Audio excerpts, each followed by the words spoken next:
Je pense qu'on a beaucoup trop longtemps séparé les tech et les non-tech. Là où avant, on était bloqué par des devs, en se disant: «Bah, voilà, moi je suis pas tech, je vais pouvoir le faire». En fait, cette binarité n'existe plus et n'existera plus et existera de moins en moins.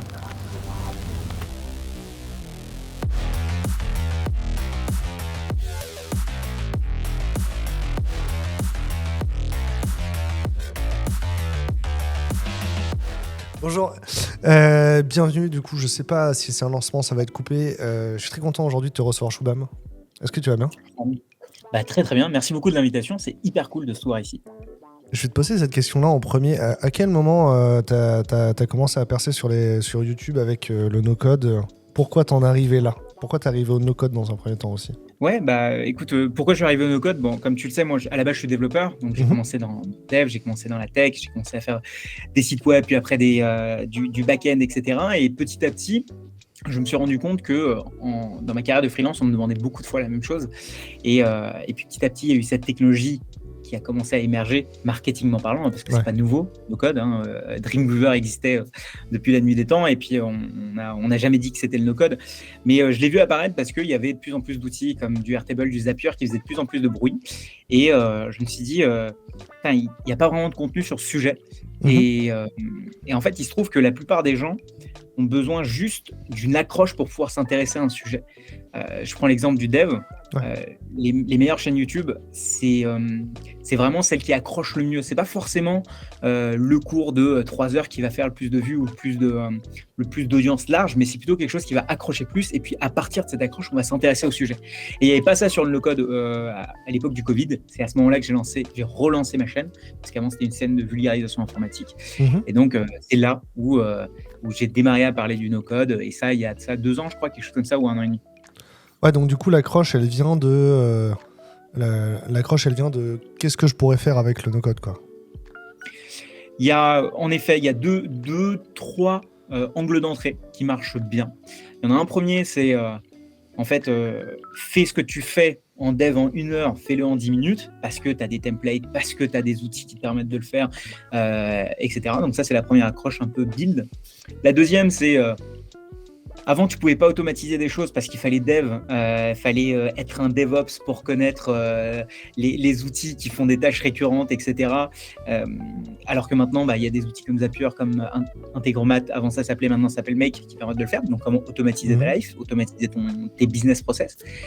Et la troisième, elle est un peu subtile, c'est tout ce qui est un peu productivité avec tout ce qui est Notion, etc. C'est Le comment deuxième cerveau. créer des systèmes d'organisation pour gérer mieux ton business. Et ça aussi, c'est du no-code parce que Mhm. avant, fallait appeler quelqu'un qui te crée un ERP. Tu as des boîtes entières qui se sont créées sur comment gérer des systèmes internes. Donc c'est aussi du no-code, la gestion d'outils internes, la gestion de process internes. Et donc, ouais, toi c'est les missions freelance qui t'ont amené à faire du low-code ou à faire du no-code. C'est une des parties, hein. C'est pas nouveau. À l'époque où j'ai découvert Zapier, c'est à l'époque où j'étais chez Mailjet et je crois qu'on se connaissait un peu déjà. Mhm. Et en fait, la première fois où je tombais sur du no-code, c'est parce que j'avais bossé sur l'intégration Zapier de Mailjet. Ouais. Et c'est ça il y a très très longtemps. Et en fait, IFTT, Zapier, c'était quelque chose déjà de connu, mais ça s'appelait pas comme ça en fait. Ouais. C'est juste que ça s'appelait pas comme ça. Donc en fait, quand est-ce que je suis tombé sur le no-code? C'est les jours où j'ai appris à faire des sites web avec Dreamweaver. Mais le jour où vraiment ça a pris un nom et que j'ai commencé à vraiment parler dessus, c'était il y a 2 ans quand j'en ai parlé sur YouTube. Je vais te lire la définition du no-code qui vient de notre ami Wikipédia. Apparemment, c'est une source sûre encore de connaissances. Pareil. Le no-code, c'est un mode de développement qui, grâce à des interfaces graphiques, permet plus ou moins n'avoir rien à développer. En gros, ça supprime la complexité qu'il peut y avoir à coder une application, un site web ou un logiciel, quoi.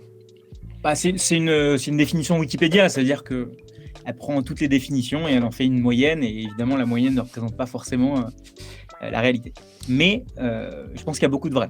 L'interface graphique, c'est une vraie chose, c'est-à-dire qu'en fait, le no-code, c'est principalement de l'interface graphique de type drag and drop. Ouais. C'est-à-dire que contrairement au low-code, là où on va devoir peut-être écrire un peu de lignes de code pour pouvoir faire des choses. Donc en fait, si je devais moi faire 3 niveaux, dans le monde du dev, on a toujours eu des frameworks on a toujours eu des templates, on a toujours eu des choses.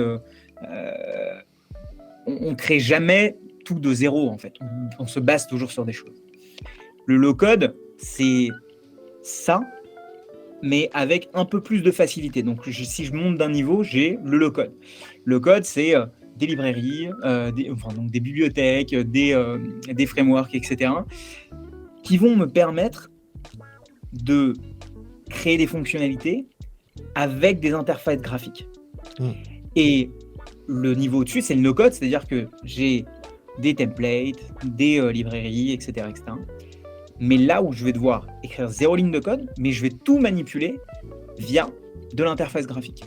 Donc en fait, c'est un peu plusieurs niveaux pas forcément de complexité parce que c'est pas le bon terme, c'est pas parce que c'est du no-code que c'est facile, mais c'est plusieurs niveaux, on va dire, de vulgarisation des composants à manipuler. Parce que la complexité, elle est toujours présente. Même si j'utilise Zapier, faut que je comprenne la complexité des choses qui se passent derrière, quoi. Exactement. C'est pas parce que, tu vois, un plombier il utilise des outils, c'est pas parce que les outils sont manuels que c'est pas compliqué, le taf de plombier. Par contre, tu vas pas, à chaque fois que tu commences à faire de la plomberie, commencer à faire fondre du fer pour pouvoir créer ton outil, quoi. En fait, c'est ça. Donc, là où avant, pour être plombier, pour commencer on va dire, à tâter du siphon, on devait commencer on devait faire fondre son fer, créer son outil, adapter son outil, puis commencer à faire de la plomberie et puis avoir un évier final. Ouais. Là, on a des outils qui sont déjà là et du coup, on a plein de sets d'outils, on peut commencer à faire de la plomberie. Pourtant, ça ne veut pas dire qu'on a les bonnes pratiques, ça ne veut pas dire qu'on sait bien faire de la plomberie. Donc voilà, j'espère que tu as pu comprendre avec cette image. Pourquoi les entreprises elles sont de plus en plus en demande de profils no-code ou low-code ? En fait, il n'y a jamais eu autant besoin de créer des sites web, de créer des automatisations, de connecter des outils ensemble, de créer des fonctions internes dans des boîtes. Et c'est juste que le monde s'éduque. On utilise de plus en plus d'outils. Je pense que si on prend le nombre, on prend juste dans le monde marketing, tu vois, tu as un graphe, enfin, tu n'as pas un graphe, tu as des îlots d'outils qui sont sur Internet. Donc, si tu tapes par exemple Martech Tools, d'année en année, le nombre d'outils augmente assez drastiquement. Et je pense que si tu prends tous les outils qu'ont utilisé des boîtes des années 2000 jusqu'ici, et ça augmente. Le nombre d'outils explose et le nombre d'outils utilisés explose. Il y a bien un moment où il va falloir apprendre à les utiliser. Il y a de plus en plus de gens qui savent utiliser de plus en plus d'outils. Et il y a bien un moment où il va falloir apprendre à les connecter. Et donc, c'est là où on a besoin de gens qui vont pouvoir générer faire des process pour que la data circule, pour faire des automatisations. Et de l'autre côté, on a de plus en plus besoin de créer des landing pages, de créer des petites apps, de faire des MVP le plus rapidement possible, etc. Ouais, et puis en plus, on a besoin de plus en plus d'agilité, quoi. Exactement, c'est aller plus vite. Là où les équipes dev, tu prends n'importe quelle boîte, là où tes équipes dev sont en train de travailler sur du core product assez intéressant et se faire kiffer, là on te dit ouais, par contre il faudra changer le bouton bleu sur la landing page marketing, personne n'a envie de faire ça. Et puis même si c'était l'équipe de dev qui le faisait, à tous les coups ils ont des rythmes de release de 3 semaines. Donc en fait ça dissuade, tu vois, c'est ouais t'inquiète, pas de souci. Ah quoi, un gros hacking t'as besoin de faire, ouais t'inquiète, on s'en occupe dans 3 semaines, pas de souci. D'ici là, c'est terminé quoi, ton cycle de growth. Et du coup c'était frustrant pour tout le monde. Donc normal qu'on a besoin de middleman, on a besoin de personnes. Typiquement il y a les growth engineers, ça a commencé un peu comme ça, c'est des gens dans le growth qui savaient manipuler de la data, qui savaient utiliser ces tools d'automatisation, etc. Et du coup dans le marketing on a des gens un peu plus tech, dans les opérations on a des gens un peu plus tech, dans les HR, on a des gens un peu plus tech. Et donc, c'est de plus en plus les différentes fonctions métiers qui commencent à se techifier, quoi, à commencer à devenir de plus en plus tech pour pouvoir éviter de dépendre des devs et d'être de plus en plus indépendante et d'aller plus vite.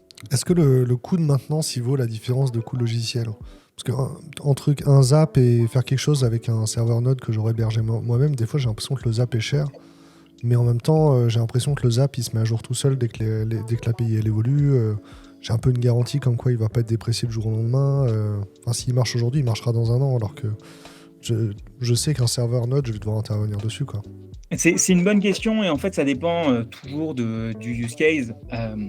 C'est clair qu'avec du no-code tu payes toujours plus cher, mais parce que les choses sont on the shelf, quoi. Tu vas dire que tu prends le coût de démarrage et de mise en production d'un Zap, donc tu as pris l'exemple de Zapier sur une automatisation, et tu prends le coût de démarrage et de mise en production, je sais pas, d'un truc fait en Node, etc. Alors même si tu peux aller le plus vite possible, tu peux déployer le plus vite possible, etc. Mais derrière, tu es quand même dépendant de quelqu'un qui sait faire, là où le niveau, la barrière de maintenance, elle est beaucoup plus petite, beaucoup plus basse chez Zapier.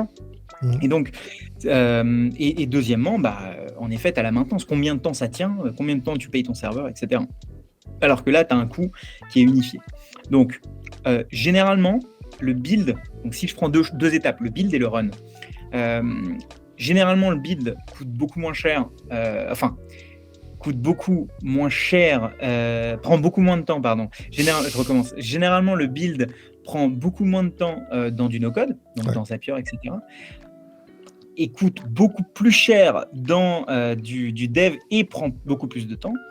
Et au niveau du run, en fait, tu peux te dire que derrière, si je l'ai fait faire par un dev, ça ne me coûte plus rien. Mais la réalité, c'est que tu as un coût de maintenance qui ne se voit pas. Tu as un coût d'opportunité qui est beaucoup plus gros, parce qu'en fait, pour faire modifier cette chose-là, il faut que tu repasses par ton dev. Donc en fait, si on parle de coût, tout dépend de combien de devs tu as, de quelle est mais même si moi je suis un dev, la majorité des gens qui regardent We Love Devs, c'est des devs. Nous, par exemple, au début de We Love Devs, on a mis du Zapier pour brancher deux trucs, genre le MailChimp et le CRM, tu vois. Mais ça, sur le moment, on s'est demandé, est-ce que si on le faisait nous-mêmes avec un serveur Node, ça nous coûterait pas moins cher, tu vois.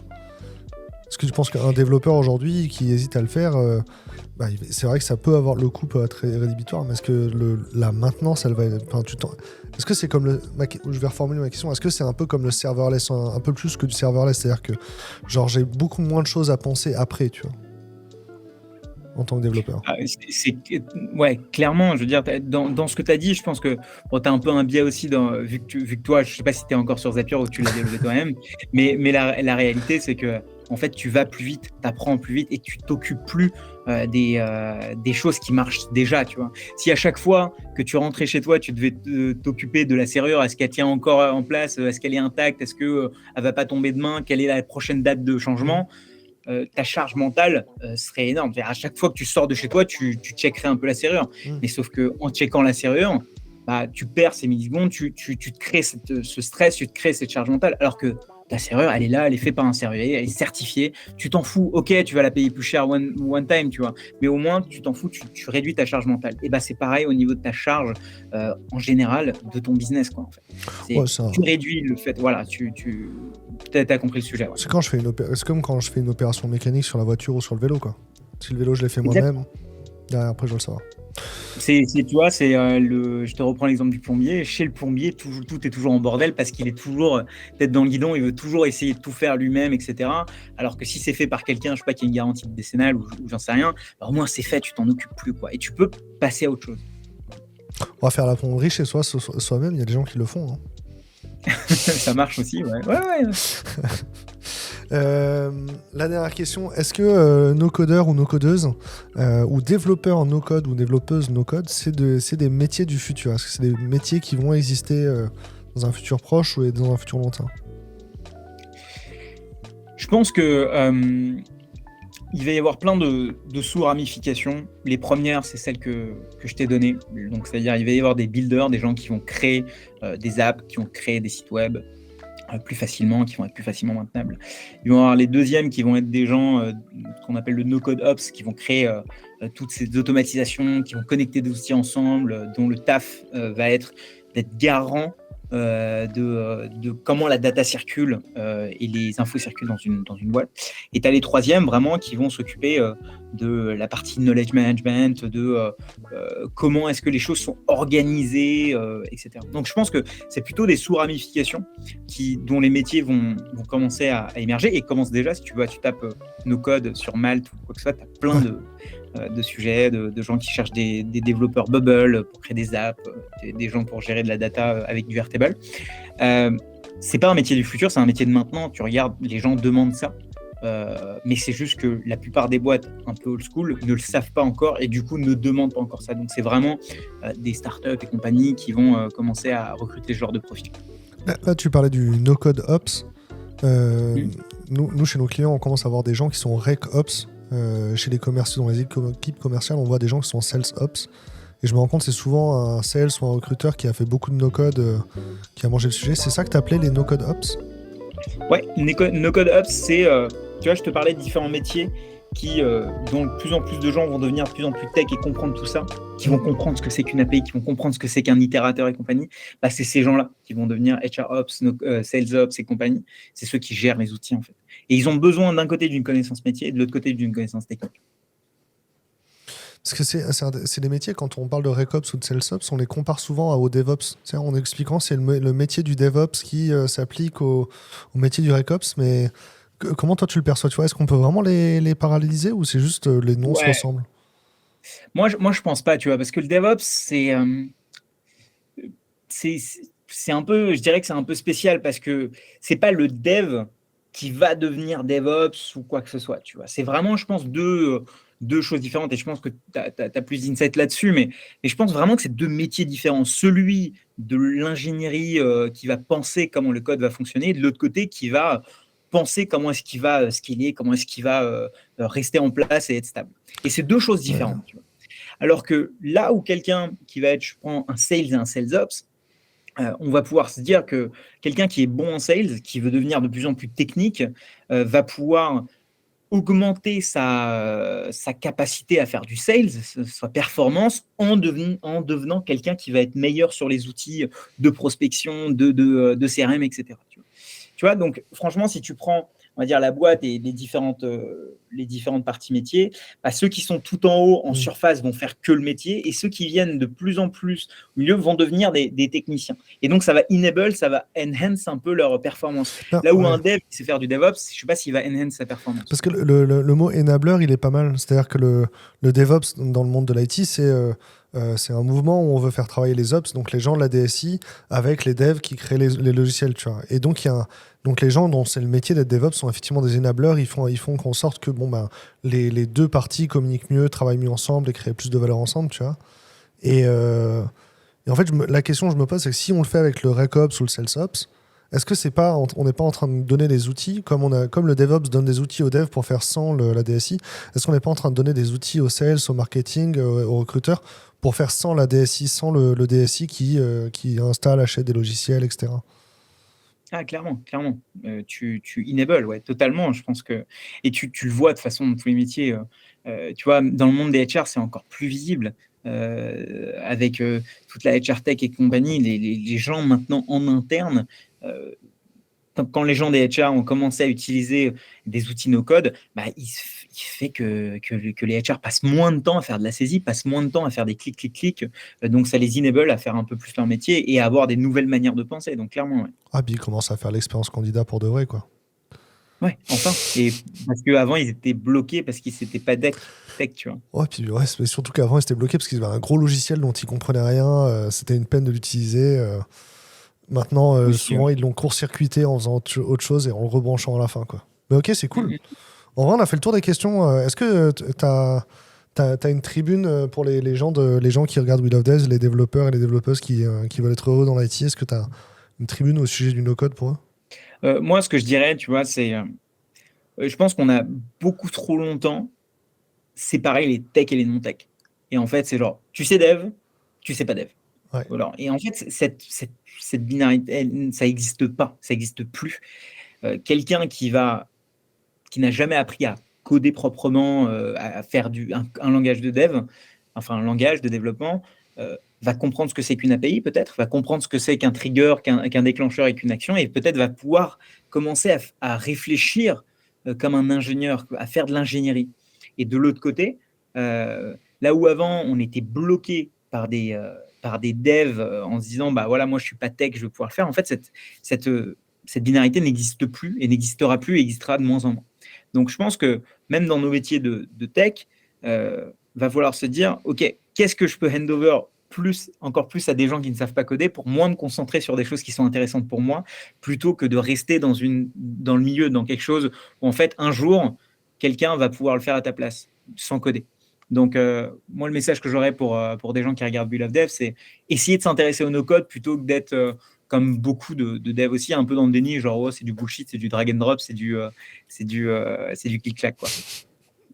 C'est tellement des phrases de gatekeeper, ça. Grave. Grave. Ok, bah merci beaucoup. J'ai l'impression